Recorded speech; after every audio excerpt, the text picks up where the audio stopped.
하나님께서 우리에게 여러 이름으로 불러주시기도 하고 여러 의미들을 부여해 주시기도 하셨습니다. 우리가 하나님께 소중한 사람이다, 주님께 소중한 사람이다 라는 주제를 가지고 이번 주에 말씀을 살펴보고 있는데, 우리가 잘 알고 있는 말씀에도 똑같은 말씀이지만 조금 다른 질문을 하는 것을 딱 통해서 전혀 다른 대답을 얻을 수 있다라고 생각하게 되었습니다. 오늘 본문 말씀이 바로 그런 말씀이라는 생각을 하게 되었습니다. 너희는 세상의 소금이다, 너희는 세상의 빛이다 라고 말씀하시면서, 소금은 이러이러한 역할을 하고 빛은 이러이러한데 너희들이 세상에서 그런 역할을 해라 라고 우리가 이렇게 말씀을 들었습니다. 그리고 그것이 사실 맞는 말입니다. 예수님께서 소금처럼 빛처럼 살기 원하신다라는 것은 분명한 주님의 의도이기도 합니다. 그런데 이 본문 말씀에 우리가 주님께서 우리를 얼마나 생각하고 계시는지에 대해서 묵상하고 적용을 해보면 우리의 역할과 함께 동시에 또 다른 의미를 붙잡을 수 있게 되었습니다. 첫 번째로 같이 붙잡고 기도해보고 싶은 것은 주님께서 우리를 소금으로 여겨주셨다라는 것입니다. 13절 말씀을 보면, 너희는 세상의 소금이니 소금이 만일 그 맛을 잃으면 무엇으로 짜게 하리요? 후에는 아무 쓸데없어 다만 밖에 버려져 사람에게 밟힐 뿐이니라.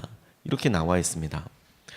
소금은 생명과 깊이 연결되어 있는 그런 음식이랄까, 단순히 더 넣어서 먹는 그런 정도가 아니라 생명은 생명과도 직결되어 있는 굉장히 중요한 물품이었습니다.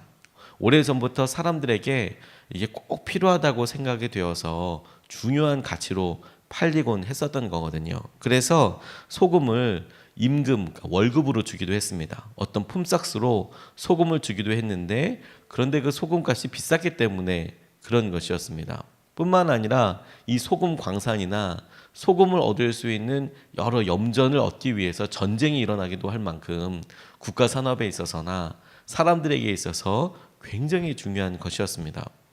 유대 땅에는 사해가 옆에 있기 때문에 비교적 소금을 안정적으로 계속해서 얻을 수 있었지만, 그렇다고 해서 소금의 중요성이 떨어지는 것은 아니었습니다. 바로 그 소금 때문에 전쟁이 일어날 수도 있고, 그것을 특정한 사람들이 독점하고 있었기 때문에 굉장히 중요한 자원 중에 한 가지였습니다.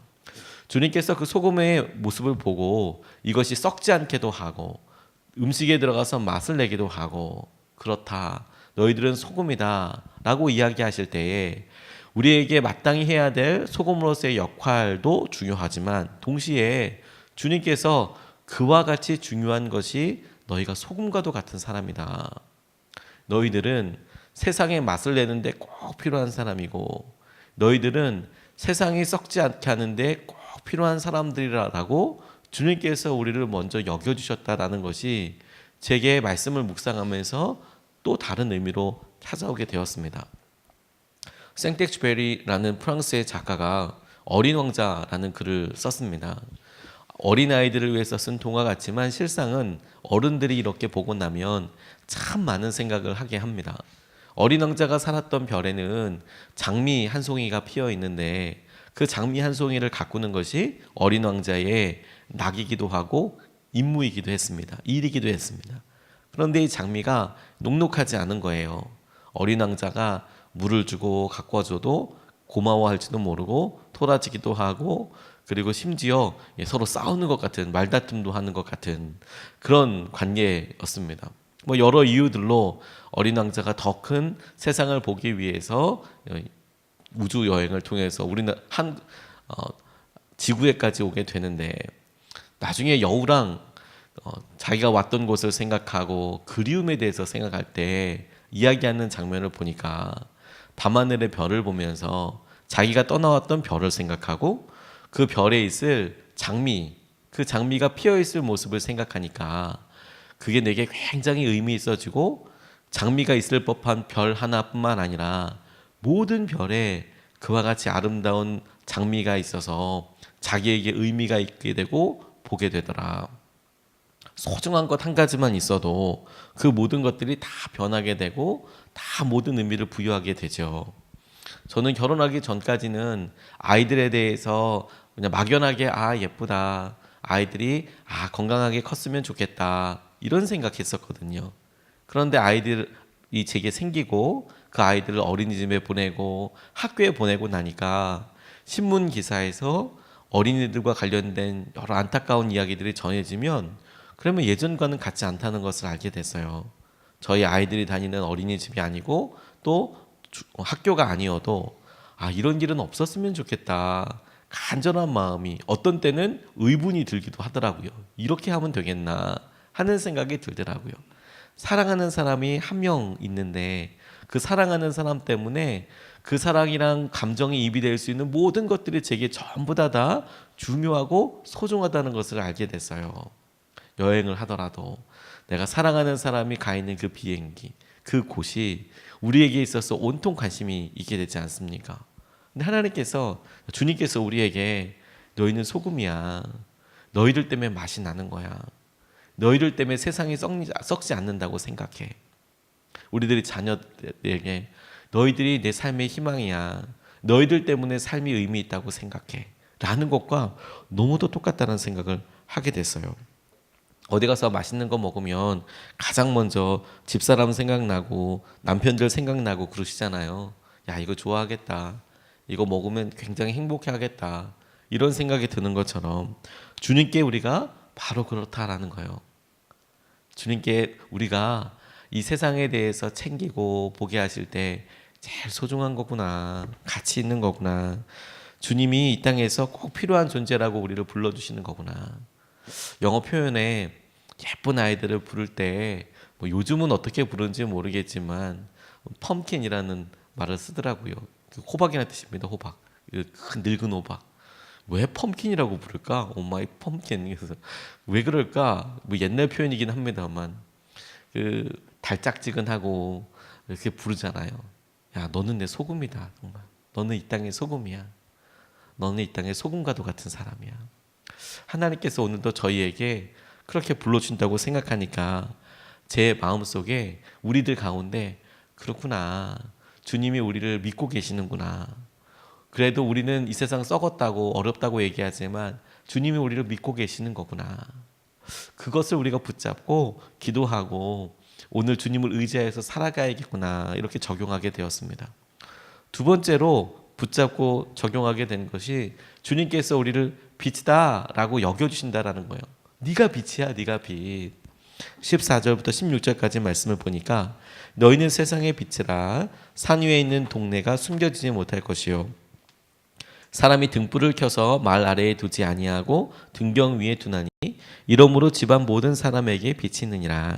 이같이 너희 빛이 사람 앞에 비치게 하여 그들로 너희 착한 행실을 보고 하늘에 계신 너희 아버지께 영광을 돌리게 하라. 이렇게 나와 있습니다. 모두가 다 아시다시피 빛은 어둠을 밝히고 빛으로 인하여서 사람들의 생활권이 변경될 정도입니다. 낮에는 모두가 다 어디든 다 환하니까 그러니까 다 편하게 활동할 수 있지만 밤이 되어서 어둠이 짙어지게 되면 어디에 빛이 있는가에 따라서 어디에 등이 있는가에 따라서 그곳에 사람이 있지요. 물론 사람이 많은 곳에 빛을 갖다 놓기도 하지만 등을 갖다 놓기도 하지만 그 등을 중심으로 해서 사람들이 생활하고 그리고 그 가운데 모여 있는 게 너무너무 당연한 것입니다.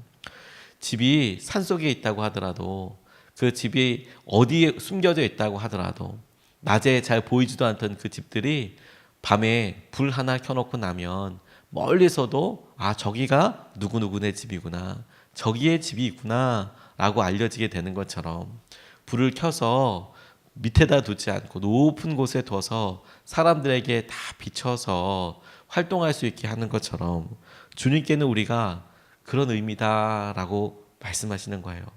너희들이 어디든 가서 볼 때 제일 먼저 눈에 띄는 사람들이다. 우리가 먼 곳을 이렇게 보면서 저기 저렇게 아름다운 건물이 있고 저기쯤에서 누가 이렇게 있겠네. 누가 저렇게 공부하겠네. 지나가다가 밤늦게 켜져 있는 학교 불 켜져 있는 거 보고 저기쯤 우리 누군가 공부하고 있겠네 생각하는 것처럼 주님께서 이 땅을 보시며 빛이 있는 것을 보시고 저와 여러분들이 있는 것을 보시고 저기가 소망이 있는 곳이겠네, 이렇게 여겨주실 것이라고 생각하게 됐어요. 이스라엘 백성들에게 광야 생활을 할 때의 회막은 출애굽하는 과정 가운데 삶의 중심이었습니다. 이스라엘에게 있어서 이 회막이 떠나고 그리고 그것을 따라서 다니는 것이 주님께서 이 광야를 움직이게 하시는, 이동하게 하시는 유일한 명령이셨어요. 그래서 이스라엘 백성들은 잠을 잘 때도 천막을, 자기들 잘 수 있는 텐트를 칠 때도 회막을 중심으로 해서 각 지파별로 그렇게 머물렀고, 행군을 할 때에도 회막이 앞으로 나가면서 그것을 따라서 또 지파들이 쭉 이어서 지나다니게 됐어요. 모든 삶의 중심이 회막이었죠. 근데 저는 그 모습을 한번 상상해 봤습니다. 하나님께서 이 땅을 보실 때 여러 사람들이 있었겠지만 그 회막에 지나가는 그곳이 하나님께서 임재하시는 장소이고, 하나님께서 사람들을 만나시고 사람들을 이끄시고 인도하시고 다스리시는 장소였다. 그곳을 의미 있게 두셨다라는 것이죠. 하나님의 임재가 머무는 곳이다.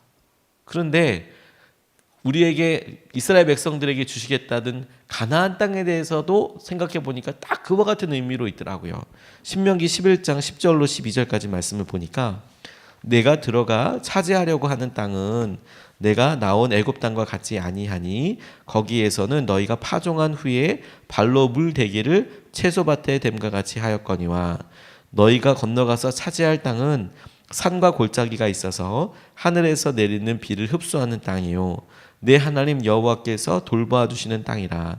연초부터 연말까지 내 하나님 여호와의 눈이 항상 그 위에 있느니라.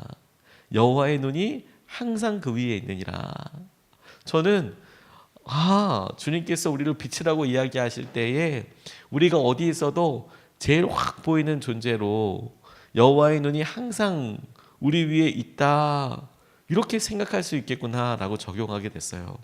빛이 그렇게 잘 보이는 것이라고 한다면 주님께서 우리에게 세상이 어둡고 힘들 때에 우리는 작은 순종이라고 이야기하고 예수님 때문에 겪게 되는 작은 불편함이라고 생각하지만, 주님께는 그게 어두운 밤에 조그만한 빛이어도 확 보이는 것처럼 그거다, 너희를 주목하고 있다, 너희를 생각하고 있다, 이렇게 생각하시겠구나. 하나님의 시선이 머무는 곳이 약속의 땅이라고 한다면 빛이라고 말씀하신 우리들이 거하는 그곳이 하나님께서 함께 하시고 임재하시고 주목하고 계시는 곳이구나. 제가 예전에 목회하던 곳에 한 성도님 한 분이 계셨습니다. 스스로 나이도 모르시니까 모든 사람한테 다 반말을 하시는 분이 계셨어요. 그런데 액면가가 딱 보면 그래도 느껴지는 나이가 있지 않습니까? 아무리 본인이 동안이라고 그렇게 우기셔도 이렇게 보면 그래도 나이가 이렇게, 그리고 아이들을 보면 어느 정도 되시겠다 이렇게 생각할 수 있는데, 제가 이렇게 봤을 때는, 그때 당시에 봤을 때는 잘 봐도 40이 안 됐을 않을까. 30대 중반 또 안 됐을 것 같지만 정말 아주 많이 쳐도 40대. 그런데 이분은 60대 분이나 70대 분이나 30대던 모든 사람에게 다 그냥 편하게 말을 쓰셨어요. 할머니에게도 반말하시고 옆에 있는 분들한테 굉장히 마음을 편하게 사시는 그런 분이었죠. 공부도 거의 안 하시고 그냥 시골에서 그렇게 잘하시는, 그다음 나쁜 분은 아니었지만 약간의 장애가 있어 보이는 분이었습니다. 그런데 한 번은 그냥 일주일 전부터 계속해서 저에게 찾아와서 물으시고, 운동회 안 가냐고 계속 이렇게 물어보셨어요. 운동회 안 가냐고. 이유가 뭐니까 본인 딸들이 초등학교 다니는데 운동회를 하거든요. 근데 운동회 안 가냐고. 저는 운동회 초청도 받지 않고 운동회 가야 될 이유가 없다고 생각하고 있다가 생각해 보니까 저희 성도 자녀가 운동회를 하니까 이제 운동회를 가야 하는 거죠. 운동회를. 요즘 아이들이 운동회 한다고 목사님을 부르거나 그러진 않지만 시골에서는 그 운동회가 아주 큰 행사거든요. 그 지역 유지가 가야 되는, 그리고 저는 지역 유지가 맞으니까 교회를 목회하고 있으니까. 근데 유지여서 가는 건 아니었고, 우리 성도님이 거기까지 갈 수 있는 차편이 없으셨어요. 제가 있던 교회에 차가 하루에 4번 들어왔거든요. 그런데 아침에 일찍 가서 가든지 아니면 뭐 이렇게 해야 하는데 그러기에는 운동의 시간을 맞출 수가 없는 거예요. 운동의 날이 됐습니다. 아침 일찍부터 교회 와 계시던 거예요. 운동이 언제 가냐고. 그래서 준비해서 운동의 시간이 이때니까 이때까지 맞춰가면 됩니다. 교회 차로 이렇게 모셔서 같이 가지요. 시간을 하도 이렇게 말씀을 많이 하셔서 그래도 조금 일찍 갔습니다. 본인은 있자면 저는 가서 무조건 기다려야 되는 시간이니까 그래서 일찍 갔습니다. 하도 빨리 가야 된다고 얘기하셔서. 그래서 가서 이렇게 있는데 애들이 많더라고요. 그 면에 거기 초등학교 한 군데밖에 없었거든요. 그러니까 면이 넓으니까 아이들은 그래도 전혀 없지 않고 꽤 많았는데 그러니까 또 문제가 얘를 어떻게 찾나 이런 생각이 들잖아요. 근데 이분이 무슨 소머지도 아니고 한번 운동장을 쭉 보시더니 찾아내더라고요. 그 딸을 딱 우리 은정이를 찾아내더라고요. 저기 있다 이렇게 찾아내신다고. 저는 아무리 봐도 다 똑같은 옷 입혀놔가지고 모르겠는데 알더라고요. 저 사실 굉장히 감동 받았습니다. 엄마 눈에는 보이는 거구나. 똑같이 입혀놔도 보이는 거구나.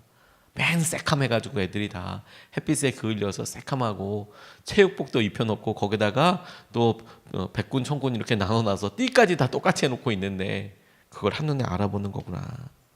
그게 가장 소중하다는 의미인 거구나.